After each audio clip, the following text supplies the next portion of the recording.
We have been looking at Mendelian inheritance patterns, but today we are going to look at a set of non-Mendelian genetics, in other words, genetics that Mendel himself didn't really explore very much. So by the end of this lesson, you should be able to describe different ways other than simple dominant and recessive that two alleles can interact. Particularly looking at ABO blood typing as an example of multiple alleles, and looking at color blindness as an example of sex-linked inheritance. So when we were looking at Mendelian inheritance, we were just looking at traits that had a single gene that controlled them, and within that gene, there were only two different alleles, and those alleles always interacted in the same way, which is that if the dominant one was present, then the dominant allele or the dominant phenotype would be expressed. And that means that as far as the heterozygotes, you can't tell the difference between them and the homozygous dominant because the presence of that dominant allele,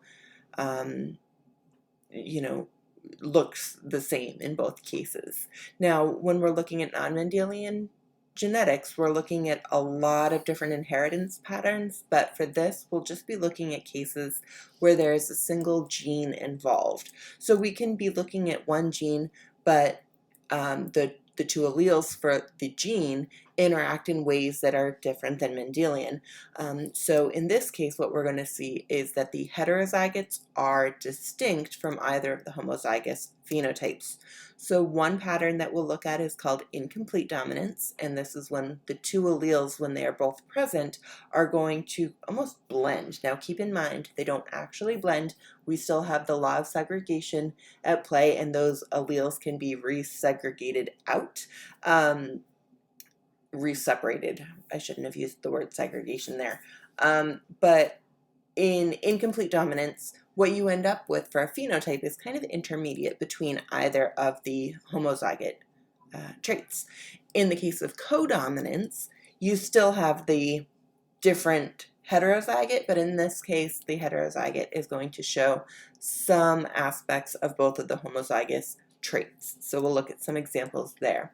We can also have cases where there's just one gene, but now more than two alleles, and each of those alleles can interact with each other in really distinct ways.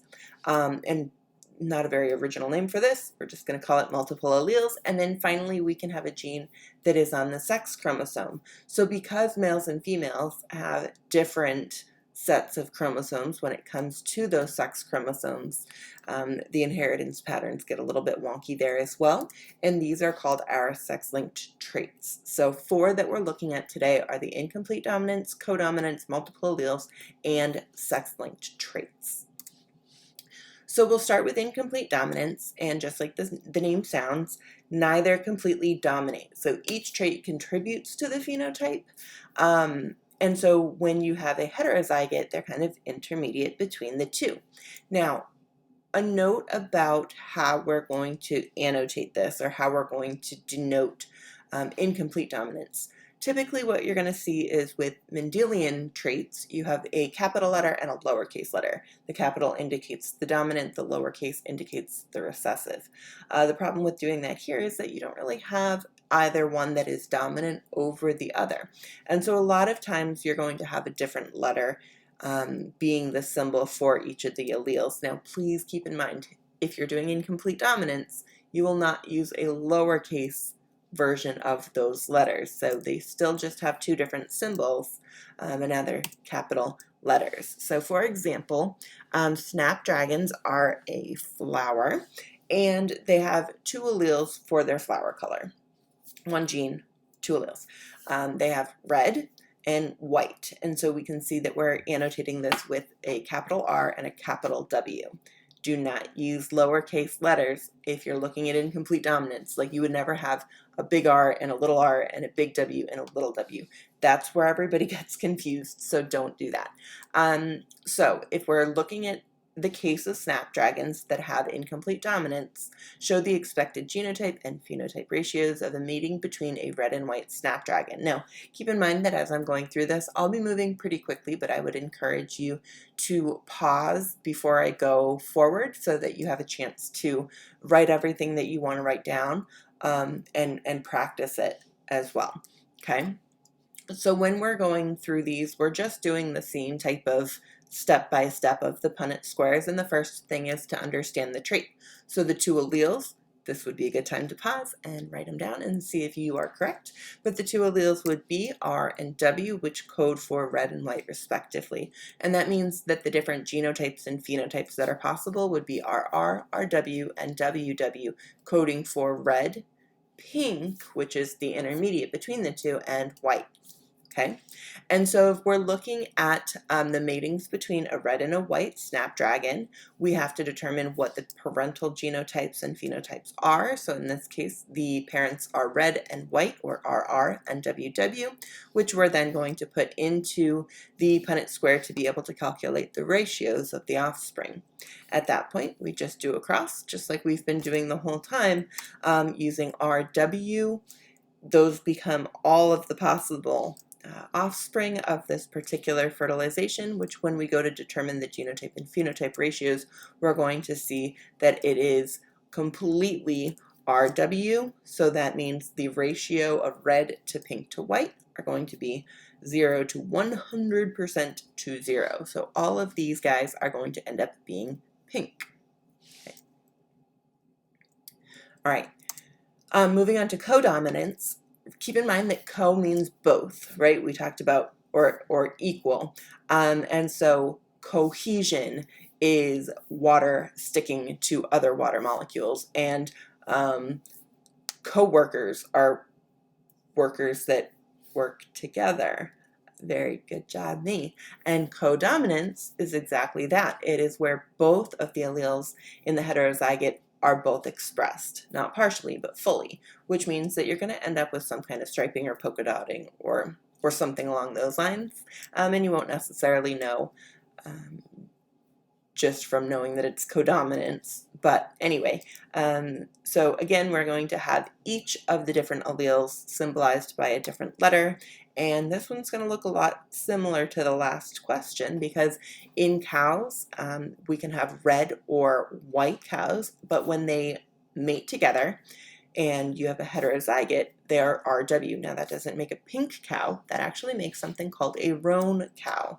So if we take a look up here, we can see the red cow, not actually red, like a nice auburn, and the white cow, which is like a light tan, but again, we're just going easy here. But when we cross these, the heterozygote has some areas that are expressing that red allele and some areas that are expressing that white allele. So they are both dominant, they're both expressed in the heterozygote.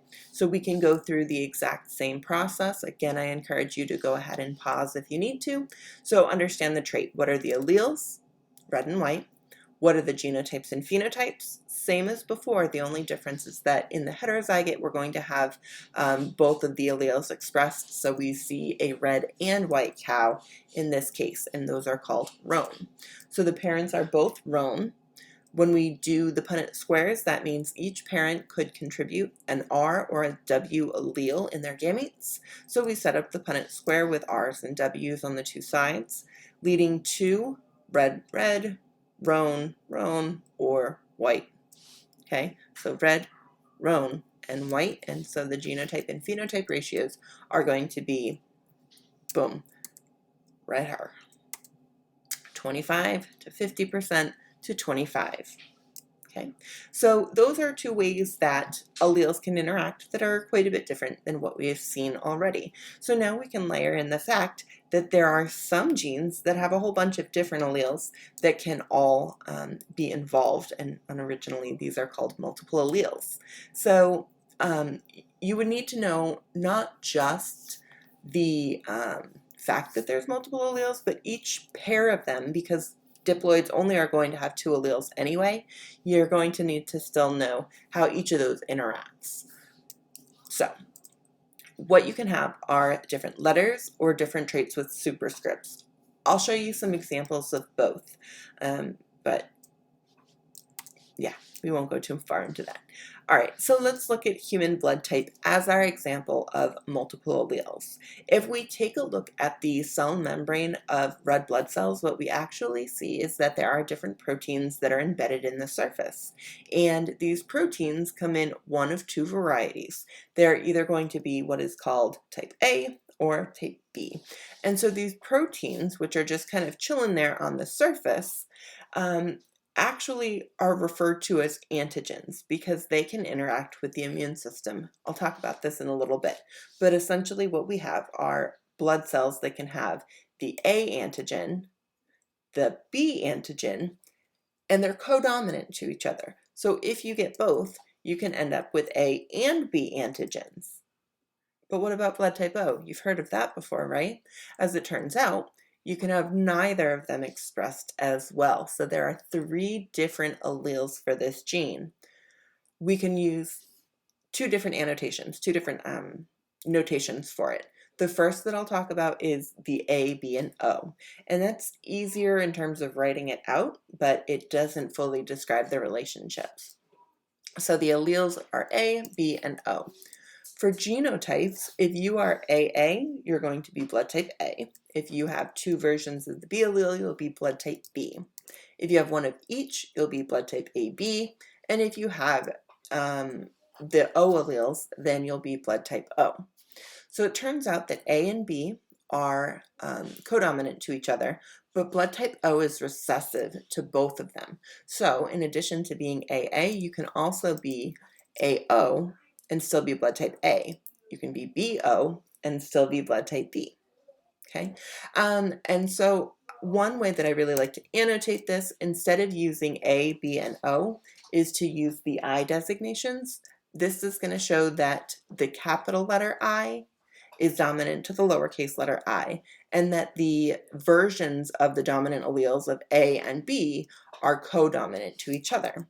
So we're going to see the exact same system as before, allele A, allele B, and little I, making blood types A, B, and O, and when you have both, you're going to have blood type AB. Now, if you have the lowercase I with either the allele A or the allele B, then that's going to be recessive. So this, I think, does a better job at showing what the different blood types or what the different allele interactions are. All right, so I want to talk a little bit about blood type in terms of blood donors, because you may or may not have heard about universal donors and universal recipients. And this is something that you should be familiar with, okay? So this example, the details of it, you don't need to, but overall, make sure that you understand what's going on here. So, as it turns out, when our blood is first forming, when we are very, very early on in embryonic development, I need to turn my heater on, sorry.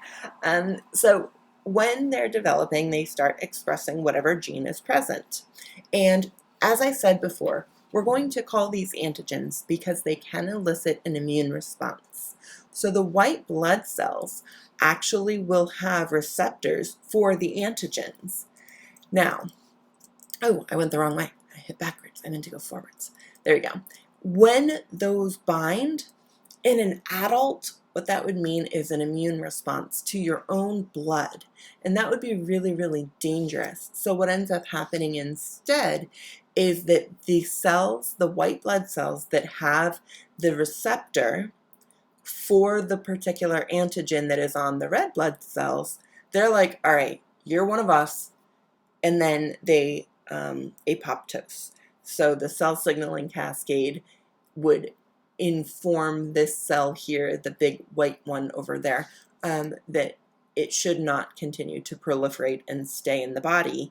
Kind of a way to cross-check itself and make sure that the organism as a whole can survive. And this is the basis of autoimmune disorders, is that that process doesn't happen with the white blood cells killing themselves when they react to other parts of our body, but that does not happen with red blood cells because they're so present that if someone were to have an immune response to their own blood, it would kill them well before birth. So when it comes to the different blood types, we can look at blood type A, and as it turns out, there are white blood cells that have the anti-A, what would that be? Antibody, there we go. And there are those that have the anti-B. If you're blood type A, all of the ones that try to destroy blood type A are going to instead kill themselves, but you're still going to have anti-B. So if you have blood type A, you will still have the antibodies for blood type B.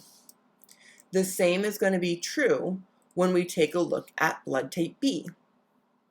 The antibodies for blood type B are going to be like, oh wait, if I attack the blood, then that's bad, so they do not survive, whereas the anti-A will, okay? And so that's really the background for why blood types are so important for transfusions. So we can look at blood type A, which is going to be either the big I alleles with the A or a heterozygote with little I. The antigens that they produce, so the antigens are the proteins that are on the red blood cell, and these guys are going to produce the A antigen, and therefore the anti-B antibodies, the ones that kill off blood type B, are still going to persist in our bodies. So if you're blood type A, you have antibodies against blood type B. That means a lot for transfusions. I'll get to that in a second. Just like with A, you can be blood type B, which would be either the homozygote for the B allele or a heterozygote with the little I as well. You're going to be making the B antigens, and you're going to have antibodies against A. If you are blood type AB, that means you're producing both of the antigens because you have both of the alleles for those antigens. And because you're making antigens for A and B, it's really important that you don't keep the antibodies that would kill off your own blood cells. So these guys do not have any antibodies against red blood cells, against the A and the B blood typing system. If you're blood type O, what that actually means is that you just don't make these antigens. So the only way that you're not going to make antigens are if you don't have the genes to make the antigens, and that would be because you have only the little I alleles. They don't have any of the antigens, but they do make the antibodies for both A and B. So what does this mean in terms of transfusions? As it turns out, people who are blood type AB are considered the universal recipient. They can take blood from anybody because they don't have antibodies against it. So if you were to transfuse someone who's blood type AB with blood type A, they're not going to try to destroy it, right? They don't have the antibodies that are going to destroy this guy because it looks enough like their own blood that it's fine. Same thing with blood type B and O.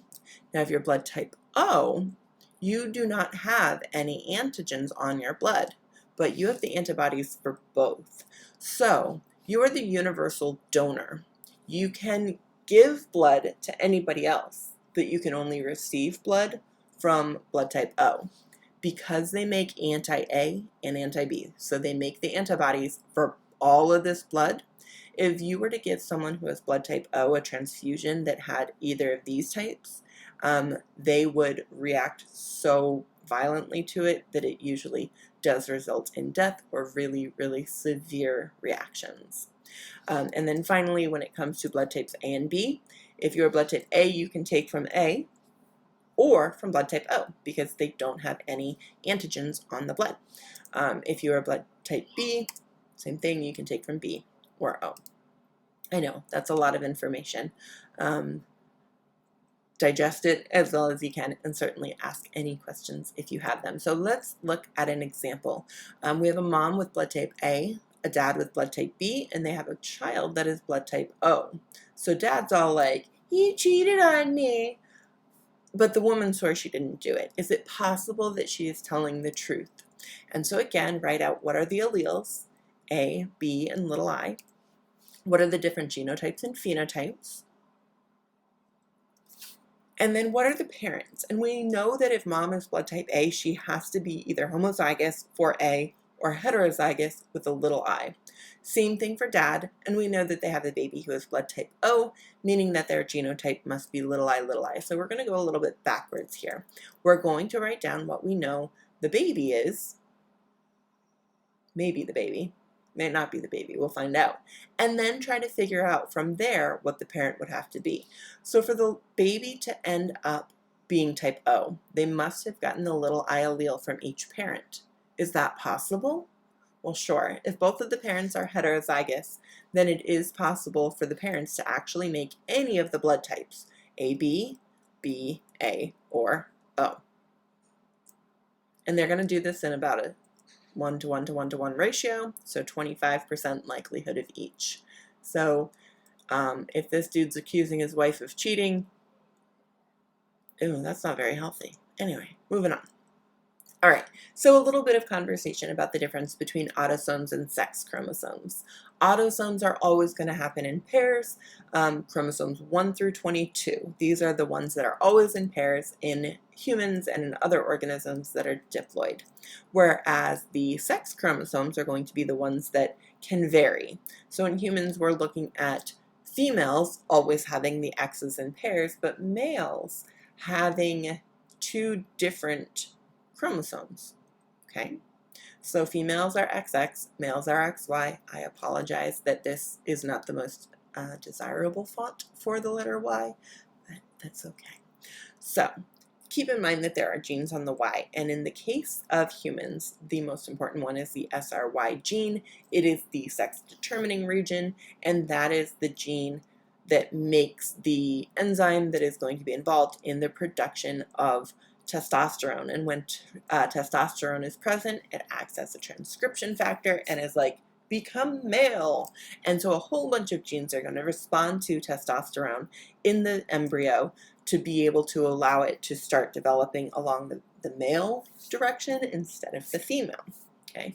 Otherwise, there's not a whole lot of genes on the Y that matter too much because females don't have them. So if they were vital, there wouldn't be females because we don't have a Y, and that would be rough. So, okay, let's start with a very, very simple one. A male and a female mate. Describe the expected genotypes and phenotypes of the offspring, X and Y. So everyone gets at least one X, and then males get a Y. So the genotypes and phenotypes, XXXY, this is always true. The mom is always XX, except in the rare cases of issues with meiosis, and the dad is always XY. And so when we do a Punnett square, mom and dad go on the outsides. Their possible gamete combinations are then written on the inside, and that leads to a 50-50 genotype or phenotype ratio between males and females. Why do I go over all of this? Well, quick test for you. Go ahead and read these numbers. Can you do it? How about this? If I click a button, does this picture change for you? If that picture didn't seem to change very much, or if you weren't able to read the numbers, chances are you're a guy. What?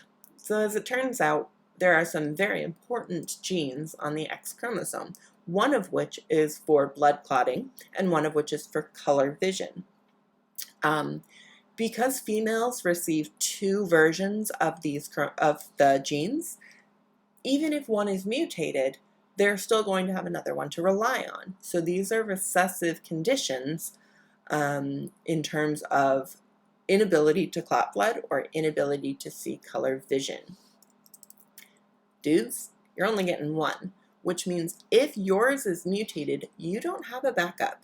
There's no gene for color vision on your Y chromosome. It was too busy doing the SRY thing and turning you into a dude. So now you're out of luck. All right, so we'll look at clotting later in terms of hemophilia, but for right now, we'll look at X chromosomes and their interactions with color vision. So as you can guess, if you cannot see the difference between this and this, it's probably because you have color blindness. So far in my teaching, I have only had one female that has been colorblind, but I have had quite a few gentlemen who have not been able to follow along on a lot of my colorful lessons. So we'll do a Punnett square for this. Normal male and a carrier female mate. Describe the genotypes and phenotypes of the offspring. Here are the allele possibilities. Either normal color vision with the dominant A allele, colorblind with the recessive. And notice that these are superscripts to the X chromosome. That's going to allow us to distinguish between males and females, as well as those that get one version or the other. Whereas in our dragons, we were just doing with the dashes, and that was not nearly enough information, right? And so here's the possible genotypes and phenotypes. Females can be homozygous dominant, heterozygous, or homozygous recessive, meaning they can be normal or a carrier or colorblind. I went backwards, that was silly. Whereas males can either have the dominant trait or the recessive, but their other allele is lacking because they have a Y chromosome instead. So when we go to do the Punnett squares, it's nothing different than what we just did with males and females. It's just we're annotating or attaching that little allele superscript to it so that we can indicate the characteristics. So in this case, we have a heterozygous mother. We know that because she is a carrier. We have a male who is not colorblind, and the results of those crosses are going to be shown in the Punnett square, which we then can determine genotypes and phenotypes.